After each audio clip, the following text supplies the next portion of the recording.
As we turn now to San Francisco, a year-end report from the Mapping Police Violence Research Project says police killed at least 1,152 people in the United States in 2015. In 14 cities, every single police victim was African-American. Sam Sinyangwe is a policy analyst and data scientist with Campaign Zero and Mapping Police Violence. Can you talk about these findings? Because there's been a lot of demand for there even to be data collected in this country around police killings and the racial breakdown of those killings. How did you do this? So as you mentioned, the federal government, including the FBI, Bureau of Justice Statistics, and the CDC, do not collect comprehensive data on police killings nationwide. Fortunately, crowdsourced efforts such as killbypolice.net, fatalencounters.org have actually been able to collect the type of comprehensive data needed to do this type of analysis. What we did was merge those data sets, fill in the gaps, identify folks by race, whether they were armed or unarmed, and then make sense of all the data, understand which places were sort of hotspots of police violence, and what some of the racial disparities in the data could tell us about how police violence impacts different communities. So talk about this number, both the over 1,115 people killed by police in the last year, and also this issue of 14 cities, and explain which are these 14 cities where the only people that police killed were African-American. Absolutely. So what we found was that 1,190 people to date have been killed by police in the United States this year. That includes a number of folks, about a quarter of which were in America's 60 largest cities. And so, as you mentioned, 14 of those cities, the police departments actually killed black folks exclusively. And so some of these cities include places like Baltimore, St. Louis, and other places where we've seen significant unrest over some of these practices that seem to target African-American communities. To give you a sense of what that means, nationwide, black folks are 3 times more likely to be killed by police and twice as likely to be unarmed when they're killed by police. And so clearly these protests, what we're seeing in Chicago and other places, is rooted in an experience of discriminatory policing that needs to end. Explain how the FBI operates in terms of reporting police killings. So the FBI relies on a voluntary reporting mechanism. So they basically depend on police departments to report accurate information on police killings. And as we've seen in entire states and sometimes in individual jurisdictions, police departments have not stepped up and provided that data.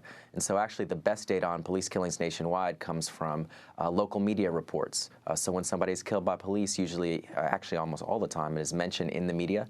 And so by culling those reports, aggregating them, and then coding them by various characteristics of the incidents, we're able to come up with these numbers. What correlation is there, Sam, between high crime rates and high police killing rates? So it's an interesting question. What we've heard, particularly from the right, and from police folks, is that there is a connection between violent crime in communities and police violence. That, as they say, that communities with a lot of crime have more police, and police get in more situations where they use force. However, what we found with the data is that that actually is not true. That there are communities with a lot of crime, places like Newark and Detroit, some of the most high-crime cities in the country, that have comparatively fewer police killings than places that actually have much lower crime, places like Bakersfield. And so actually when you map this across, one of the things that we've done with the 60 largest cities at mappingpoliceviolence.org is we actually show the correlation that, in fact, there is no correlation between the level of crime in a city, violent crime, and the rate of police killings in that city. Can you talk about this last 2 killings of African Americans this weekend in Chicago? What does this say? How does this fit into the data you've found around Chicago? So, you know, the killing of Betty Jones and Quintonio actually shows us that, you know, it's part of a broader pattern and practice of discriminatory policing that targets African Americans. So, for example, since 2013, so 2013, 14, and 15, Chicago police have killed 46 people. 72% of those people have been black. Over 95% have been people of color. And so when we look at the disparities in the data, it's clear that police in Chicago are applying a different standard to African Americans in particular than they are to other communities. And I think that is what is undergirding and is the context for a lot of the unrest that we see. What are the cities with the highest rates of police killings, Sam? So a couple of cities. One, Oklahoma City, consistently this year has been the second highest rate of police killings. Last year was number one. Bakersfield, California is another city. St. Louis, another city that have among the highest rates of police killings in the nation. To give you a sense for how high we're talking, black men were actually killed by police at a rate higher than the U.S. murder rate in St. Louis last year. That is true for 17 of the 100 largest cities in America. Based on the data that you have reviewed, what are you calling for?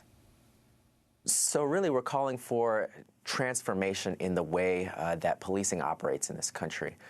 We have launched a platform, Campaign Zero, at joincampaignzero.org, which articulates a 10-point plan for ending police violence in America. It includes things like empowered civilian oversight, ensuring that there is video evidence, so protecting the right of citizens to film the police and having body cameras, independent investigations and prosecutions, limits on the use of force, the policies that govern the use of force, as well as things like fair police union contracts, so making sure that police union contracts do not have provisions that, for example, delete officers' records of past misconduct. So in Chicago, for example, the police union contract actually mandates that officers' disciplinary records be deleted and destroyed after 5 years. So there are many officers that actually may have a history of violence that we actually do not know about because the union contract mandates that information be removed. Sam Sinyangwe, I want to thank you for being with us, policy analyst and data scientist, member of the planning team of Campaign Zero and Mapping Police Violence, speaking to us from San Francisco. This is Democracy Now! When we come back, we remember the filmmaker Haskell Wexler. Stay with us.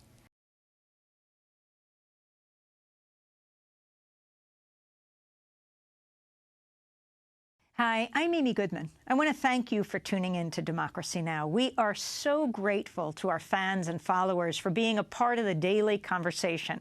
By choosing a news source that's committed to the truth, you're carrying the message of independent media, reaching hundreds of thousands of people every day. In these times of war and elections, we need a media not sponsored by corporations that profit from war, but a media that's truly independent, funded by you. Democracy Now! Is not paid for by the weapons manufacturers, the insurance industry, or the oil, gas, coal, or nuclear companies. We don't take advertising or corporate underwriting dollars. That means we rely on your donations to make our daily independent news hour possible. We need your support today to keep bringing you the hard-hitting, in-depth reporting you've come to expect 5 days a week.